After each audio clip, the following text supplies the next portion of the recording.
ኪዳነ ምሕረት እናቴ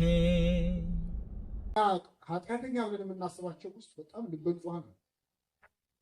በሚናቁት ውስጥ ነው። ቀራጮችና አመንዝራዎች መንግስተ ሰማያት በመግባት ከእናንተ ይቀድማሉ ብሎ ክርስቶስ ተናግሯል። የሚቀድሙን አሉ።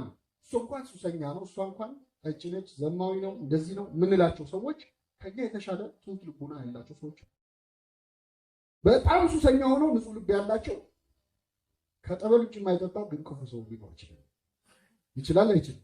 ደግሞ ጠበል አትጠጣላል ወይም ሱስ ጥሩ ነው አይደለም። ግን እግዚአብሔር ጉዳዩ ከምንም በላይ ከምን ጋር ከልቡናም ጋር ጭምር ስለሆነ እኛ በጣም ይሄ ሰውዬ አይፈትክም የምንለው እግዚአብሔር በጣም በላይ ሰባውን እኮ ስታዩ ታሪክ እኮ ምንም ወደ እግዚአብሔር መንግስት የሚያስገባ ነገር የለም። ግን የልቡን ስቃይ አይቶለታል እግዚአብሔር፣ ጭንቀቱን አይቶለታል። በዛ መሀል የልቡን ሰው አያውቅም።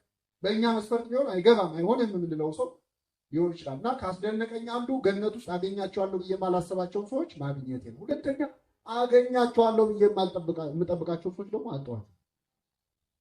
ወይሱ ቀጥታ ገነት ነው የምትለው ላይገባ ይችላል። እንደዚህ ቆመን የምናወራው ምናምን ፊት ለፊት የሚታየው ሰው ይሄ ልጅ ቀጥታ ይላል ሰው አንዳንድ ላይሆን ይችላል። በምላስ አይደለም በመናገር አለ።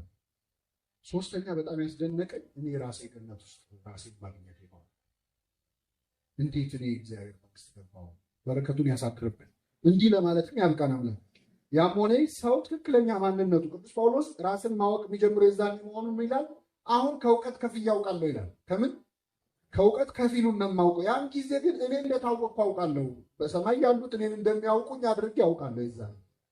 ስለዚህ የሰው ልጅ ራሱን አያውቅም። የማያውቀው ያልመረመረው ትልቅ ክፍል የህይወት ክፍል የገዛ ራሱን ነው። በእውነት በጣም ይገርማል። እንድናውቅ ራሳችን እግዚአብሔር እንደሚፈልግ ለሎዶቅያ ቤተክርስቲያን አለቃ በዮሐንስ ራዕይ ምዕራፍ 3 ላይ እንዲህ ሲል ገስጾ ተናግሮታል። በራድ ወይም ትኩስ ብትሆን መልካም ነበር። ይሄ ለሁላችን ነው፣ ለሎዶቅያ ስለተነገረ ነው። በራድ ወይም ትኩስ እንዳይደለ ስራህን አውቃለሁ። ወይ ቀዝቃዛ አይደለም ወይ አልሞክም፣ ወይ አልካድክም ወይ አላመንክም። ለብ ያልክነ ማለት ለኃጢአቱ ለጽድቁም ለክደቱም ለእምነቱም የሆነ ሰው አለ፣ ለሁሉም የሚሆን ማለት። ስለዚህ በራድ ወይም ትኩስ ስላልሆንክ ለብ ስላልክ ከአፌ ልተፋ ነው። አሁን እግዚአብሔር እኮ አስጨንቀነዋል። አፉ ላይ ይዞ አይተፋን ነገር ፈጥሮናል። አይውጠን ነገር ለብ አለበት እና ተጨንቋል። ሀብታም ነኝና ባለጠጋ ሆኛለሁ አንድስ እንኳ አያስፈልገኝም የምትል ስለሆንክ፣ ባለጠጋ ነኝ ስለምትል፣ አዋቂ ነኝ ስለ ባለጠግነት ገንዘብ ብቻ ነው። አዋቂ ነኝ የተሻልኩ ነኝ አውቃለሁ ምን ቀረኝ የምትል ስለሆንክ፣ አንዳች አያስፈልገኝም የምትል ስለሆንክ፣ ጎስቋላና ምስኪን ድሃም እውርም የተራቆትክ መሆንን ስለማታውቅ ባለጠጋ እንድትሆን በእሳት የነጠረውን ወርቅ ተጎናጽፈህ የራቁትነትህ ሀፍረት እንዳይገለጥ ነጭ ልብስም እንድታይ ነጭ ልብስን እንድታይ አይኖችን የምትኳለውን ኩል ከኔ ትገዛ ዘንድ እመክርሃለሁ። ይህ ቃል እግዚአብሔር ነው፣ ሌላ ኩል የለም። ራሳችንን ለማየት እግዚአብሔር በቸርነቱ ይርዳል። ስለዚህ የሰው ልጅ የማያውቀው ትልቅ ክፍል ራሱን መሆኑን በጣም በጣም መረዳት አለብን። ራሳችንም አናውቅም፣ ምን እንደምናደርግም አናውቅም። ስለ ራሳችን ያለን እውቀት ምን ያህል ጠባብ መሆኑን የምታውቁት ምን አይነት ሰው እንደሆነ አሁን አንዳንዴ ሰው ስለ ራሱ ሲናገር እኔ እንደዚህ ነኝ ቢሆን ደስ የሚለውን እኮ ላይሆን ይችላል። እኔ በቃ እንደዚህ ማድረግ ደስ ይለኛል፣ ግን ያንን ሰው ደስ ይለኛል ያለውን ነገር ሳያደርግ ሲቀር ታገኘዋለህ።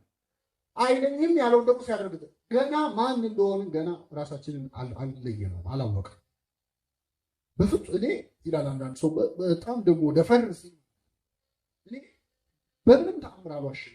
ከዚህ በላይ ውሸት እግዚአብሔር ያሳያል። እኔ አልዋሽም እና ቅዱስ ጳውሎስ እማደርገውን አላውቅም ይላል። የቅዱስ ጳውሎስ ላንብብላችሁና ወደ ዋናው እመጣለሁ።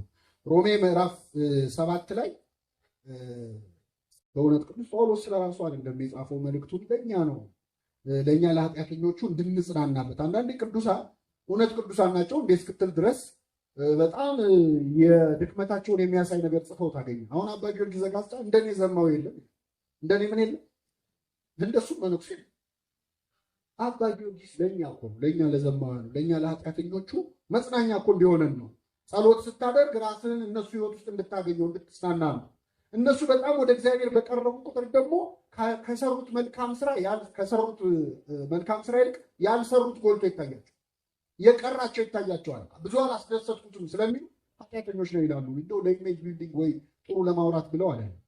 ቅዱስ ጳውሎስም በጣም ይገርማል። ምን አይነት ጎስቋላ ሰው ነኝ እያለ ሲማረር ታገኙታላችሁ።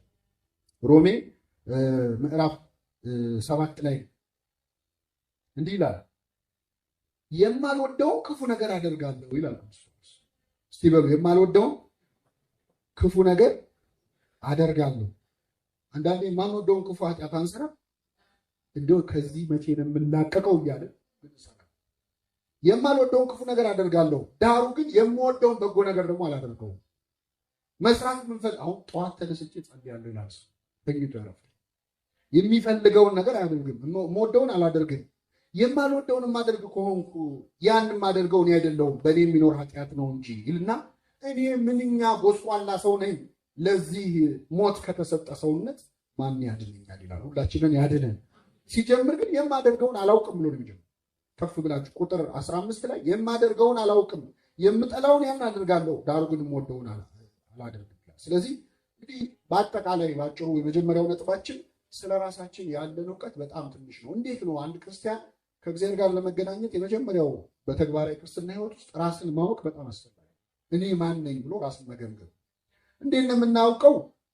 በዛሬ ትምህርታችን 3 መሰረታዊ ቁም ነገሮች እናያለን። ራስን ለማወቅ የሚጠቅሙ የመጀመሪያው ራሳችንን ለማወቅ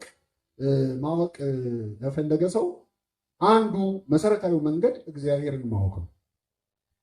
ማንን ማወቅ? እግዚአብሔርን ማወቅ ነው። ማንን ለማወቅ? ራስን ለማወቅ። ምናልባት የራሴ ሳይንስ ደግሞ እግዚአብሔርን ደግሞ መጀመሪያ የራሴን መጨረሱ ልትሉ ትችላላችሁ። ግን ሁላችን የተፈጠርነው በማን አራያ ነው? በእግዚአብሔር አራያና አምሳል ነው። ስለዚህ አንድ ሰው ስለ ራሱ ለማወቅ የመጀመሪያው መንፈሳዊ መንገድ ስለ እግዚአብሔር ማወቅ ነው። ስለ እግዚአብሔር ስለማወቅ አሁን ነግራችኋለሁ። ግን ስለ እግዚአብሔር ለማወቅ የሚያደርገው ጥረት በጣም ትንሽም ቢሆን ስለ እግዚአብሔር ሲያውቅ ስለ ራሱ በጣም ብዙ እያወቀ ይመጣል። ስለ እግዚአብሔር ብዙ ጥቂት ባወቅ መጠን ስለ ራስህ ምን እያወቅ ትመጣለህ? ብዙ። ለምን? እኛ የተፈጠርነው በማን አራያ ስለሆነ በእግዚአብሔር አራያና አምሳል። ስለ እግዚአብሔር ማወቅ እጅግ በጣም ለመንፈሳዊ ሕይወት በአጠቃላይ ለሰው ልጅ ሕይወት እጅግ ጠቃሚ ነው። ነፍሳችን እግዚአብሔርን ካላወቀች ሕይወትም የላት። መጽሐፈ ጥበብ አንተን ማወቅ ፍጹም ክብር ናት፣ አንተን ማወቅ የነፍስ ሕይወት ናት ብሎ ይናገራል። አንተንና የላከውን ልጅን ኢየሱስን ያውቁ ዘንድ ይህችውም የዘላለም ሕይወት ናት ይላል ዮሐንስ ወንጌል ላይ። እግዚአብሔርን ማወቅ ግን ራስን ለማወቅ በጣም በጣም አስፈላጊ መንገድ